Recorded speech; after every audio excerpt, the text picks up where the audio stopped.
Foundation field agents draw their handguns, aiming them at the woman and the hapless intern. Those fools have no idea how dangerous the coffee machine is. They could print a biological weapon that could wipe out half the globe. A volatile chemical that could explode and take out half the block. Or some monstrous, gelatinous creature that could slither out of the coffee cup and become an XK class end-of-the-world scenario by the end of the afternoon. The field agents thought that the woman and the intern were plain stupid to be messing with a device this powerful. Little did they know, the duo were actually much, much more stupid than that, as the woman's handbag full of sloshing black printer ink would imply. But could one final cup from SCP-294, a bubbling green cup of mysterious liquid, save them from the pair of ruthless advancing Foundation field agents, or would it make everything catastrophically worse?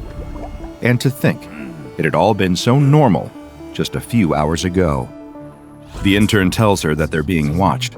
The whisper came from behind the woman's shoulder so suddenly that she spilled the stack of papers piled high in her trembling arms. Every office drone in every cubicle turns to look at her at the same time, like a swarm of drab zombies. Only instead of getting up to come and eat her brains, they all start tutting and muttering to themselves passive-aggressively. The woman spins around and glares at the intern. He's way up in her personal space, with wide, anxious eyes that dart all around the office. He dives behind a fake plant and beckons for her to join him. She does not. She simply asks, annoyed, who's watching them. She doesn't bother keeping her voice down, which only panics the intern more. He shushes her, grabs her arm, and drags her behind the plant too. She barely knows this kid. Had one awkward interaction with him in the break room a week ago, where he talked at her about something called Battlestar Galactica, and since then, he'd latched onto her. Every meeting she went into, he'd sit beside her. Every lunch break, he'd happen to be in the elevator with her as well. She was getting real sick of it. He tells her that it's not safe, that they need to go to the basement. He said the word basement like it was some kind of government classified secret. She has absolutely no desire to go down there with him, but annoyingly, she has to go down there to mail a letter. The woman stands and turns to the room at large. He manages to jump through the closing doors behind her and starts wringing his hands nervously as they descend.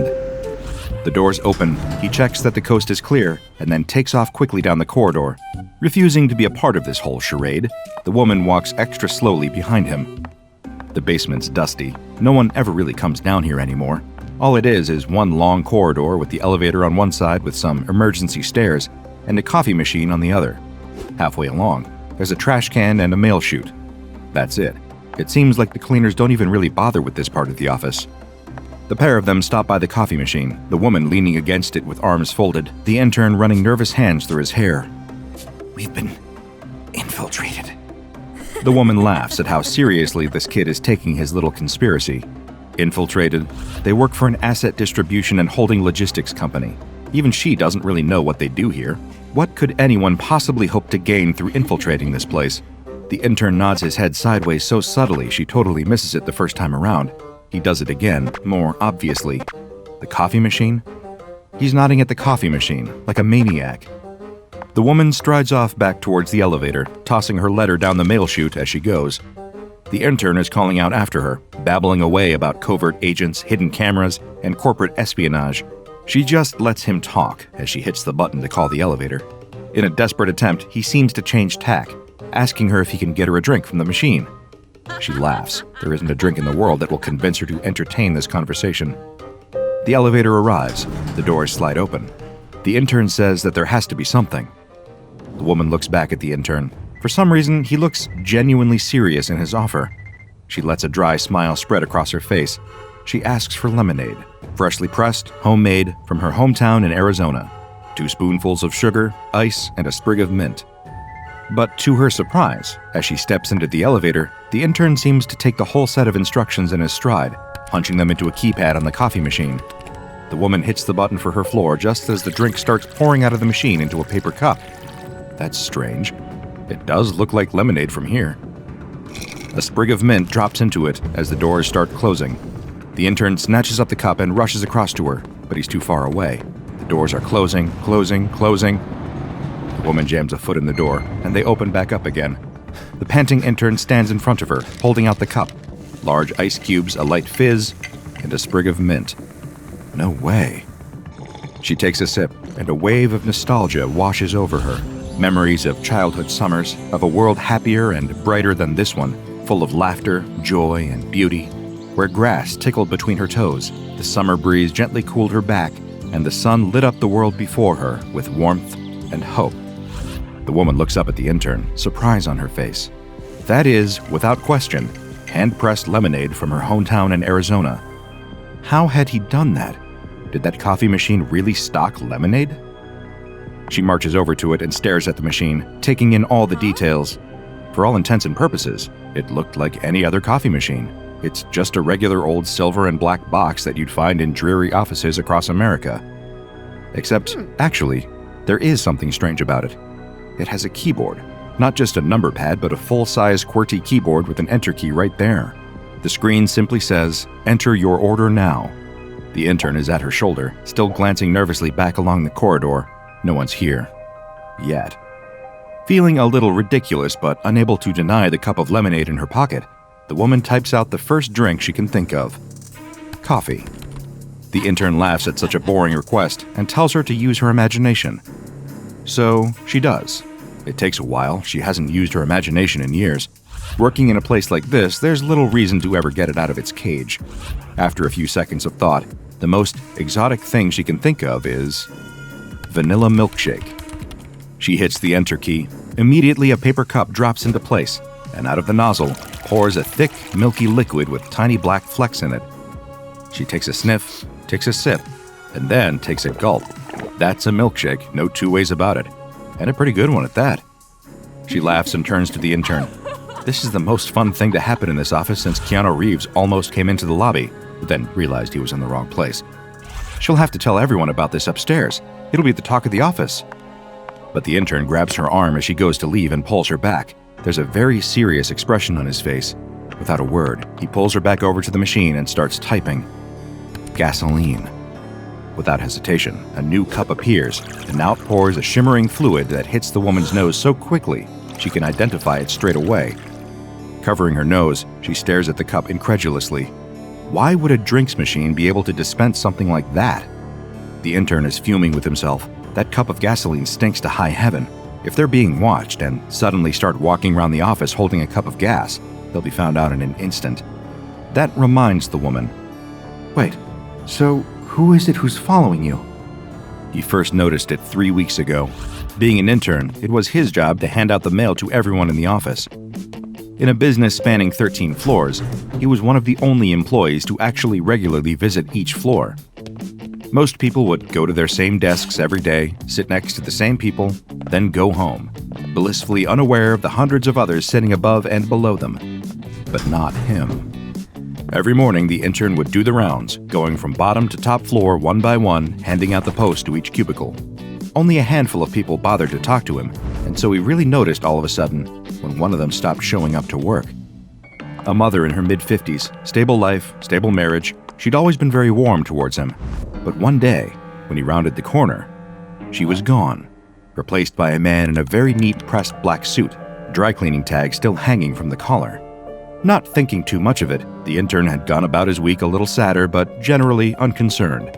Unforeseen circumstances happen all the time, especially in an office this big. But then another employee, a grumpy old man from accounts, was suddenly gone, replaced by a young woman in a neatly pressed new suit. The tag in the wastepaper basket by her desk had the same dry cleaner's logo on it. One by one, dozens of employees were being mysteriously replaced, and all of the workers, too zombified by their jobs, hadn't even noticed. These new employees could only be one thing: undercover agents. But whose undercover agents remained a mystery. The closest that the intern had got was when he overheard a pair of them saying something about a foundation, whatever that meant. The intern turns around and starts typing on the keypad. Gold. And sure enough, quick as a flash, a paper cup appears, and out of the nozzle pours a thick, shimmering golden liquid. The woman stares at it in disbelief. It couldn't be. She reaches down to take it, but can't. It's heavy, really heavy. Is that really? He nods. He explains that he hasn't got a clue why it isn't hotter to the touch. It doesn't feel any hotter than a cup of coffee would, or indeed how it doesn't destroy the cup since it's just a regular paper one. But he'd taken it home, poured it into a cake tin, where it solidified into a brick. The jewelers in town took a look at it for him the next day and confirmed that it was the real thing. 24-karat gold, 1 paper cup worth. The woman takes the cup and types the word in again, hitting enter. Another cup of liquid gold pours out. She does it again and again. But on the 6th time she hits enter, nothing happens. No error message, nothing. The intern explains that you can only do it 50 times in one go. Then you have to wait for an hour and a half for it to restock. The elevator doors open. 2 people in pressed black suits step out through the doors and spy the pair of them immediately. For some reason, the woman's first instinct is to take off running, but she stops herself just in time, trying her best to act cool, with 5 cups of liquid gold in her hands. From where they are, these must all look like regular cups of coffee she's collecting for a drinks round, but if they get much closer... The agents start walking toward the woman and the intern. All 4 people in this interaction are doing their absolute best to act casually. None of them are really succeeding. There's a trash can exactly halfway between them all. She needs to get there first and dump the cups before anyone can look inside them. Taking off at a hurried but hopefully not panicked trot, she starts throwing as much corporate jargon at the intern as she can. He falls into step beside her, engaging animatedly in the discussion of quarterly growth and stagnating markets. The trash can's getting closer. It'll be close. The agents stop and block off the corridor. Pretending not to see, the woman keeps walking, dumping the cups in the trash and trying not to think about how many thousands of dollars she's just thrown away. In the most confident and offhanded voice she can, she says, "Excuse me," and walks right between the agents and off towards the elevator. As the doors slide closed, she sees the pair of them going over to the coffee machine and looking at it curiously. "Do they know?" She mutters the words under her breath, trying her best not to let her lips move. "No." The intern is trembling with fear. "Why are they here then?" The intern says nothing. Instead, getting out at her floor and walking pointedly over to her desk with her, he jabs a finger on a copy of the day's paper. 5.8 million worth of gold vanishes from locked bank vault. The woman's blood runs cold. She looks around the office for a quiet corner and pulls the intern across to it. So the machine wasn't just making gold from thin air. It was transmuting it from some other location. How much had the intern been stealing? He doesn't answer the question, instead just looking more and more nervous. In just 20 minutes during her lunch break, she had become an accomplice in the largest bank heist her city had seen in living memory, all while standing by a coffee machine. Nerves start to hit her in earnest now. Her eyes dart around the office, looking from face to face. There are a lot of pressed black suits around, a lot of eyes subtly looking back in her direction. She goes to sit at her desk. An hour passes as slowly as molasses. Her nerves build. Another hour. The intern appears at her desk suddenly and tells her the worst possible thing she could hear. He hasn't just been taking gold. Her head whips around to face him. He can't be saying all of this right here. They're being watched. Anything valuable I could think of that you can have in liquid form. Diamonds don't work. I've tried, but anything liquid. The problem is, it's all clearly come from somewhere. Banks, government facilities, research stations. They must have triangulated that everything going missing has happened near here. She hushes him as quickly as she can, but it's too late. From the subtle movements that employees across the office are making, it's clear that they're onto them. She needs to come up with a plan fast. What can she do? What can she do? She looks this way and that. Only one thing sticks out to her. A little red switch on the wall. She punches the fire alarm, and in an instant, the alarm blares throughout the building. Sprinklers blast her with cold, stinking water, and people all across the floor cry out in surprise. The assistant to the regional manager gets up and begins conducting the fire procedure with his usual enthusiasm, to the groans of all the employees. In the chaos, the woman grabs her handbag along with the intern's arm and rushes him down the stairs. They push their way through the swarm of drab suits, apologizing the whole way. If anyone follows them here, they'll be breaking cover. Should buy them a moment to... The woman kicks open a side door and drags the intern after her. It's quiet down here. They'll take the back route to the basement. It should be empty down there. She hasn't got the heart to tell the intern that she doesn't have a plan. She's just winging it. Glancing over her shoulder, she spies a couple of faces peering at her through the door they'd just come through. It's the agents that had seen them at the coffee machine earlier. They'll need to be quick. Running down the flight of stairs to the basement, the woman and the intern rush over to the machine, panting hard. She orders him to put in as many orders as he can. The intern looks baffled. What does she mean? She tells him to get as much value as he can carry, preferably something that you can pour into a handbag without it burning through. He struggles to think of anything. He can't do gold, it would be too hot when it left the cup, too heavy. He has an idea and starts typing furiously. Cup after cup pours out of the machine, and he puts paper lids on them and he dumps them into her bag. It looks black at first, but there's a slight shimmer to it. Printer ink. It's the most valuable liquid per liter in the world. He saw it on TikTok. But how in the world were they supposed to sell it? But the woman guesses she'll have to worry about that later. The door at the far side of the corridor has opened. Out step the two agents. "What are you two doing down here? The fire alarm's going off." The agents drop the facade and draw pistols from beneath their suit jackets. "The coffee's that good down here, huh?" They don't smile with their joke. The intern tugs at her sleeves. She brushes him off. Not now, she needs to think. "It's great." Wow, what a comeback from her. Turns out she's not so hot under pressure. A cup appears in her hand. The intern has shoved it there. She glances down. It's a clear, slightly green liquid, shimmering a little too much in the light. He nods at her. "I would drink that if I were you." The agent raises his gun, his partner following suit. Here goes nothing. She slams the drink back in one gulp and raises her arms in the air. Both agents stop dead, aiming down their barrels, ready to fire. But the woman suddenly feels an enormous sense of calm washing over her. "Agents Jones and Hilton, I would kindly ask that you lower your weapons. My name is Professor Kane. I have clearance level 5 and am in charge of this operation." The agents both doubt themselves all of a sudden. The name Kane is ringing bells in both of their minds. "You don't look much like Professor Kane." "Ha! Charming. That's because I've been off on maternity leave for the previous few weeks. Childcare will bring out the gray hairs like nothing else. Agent Wilkins and I are taking this opportunity to conduct first-hand research on the nature of this particular SCP, and I would kindly request you give us the time and space to conduct our research. Research, I might add, that neither of you have the clearance to be a part of."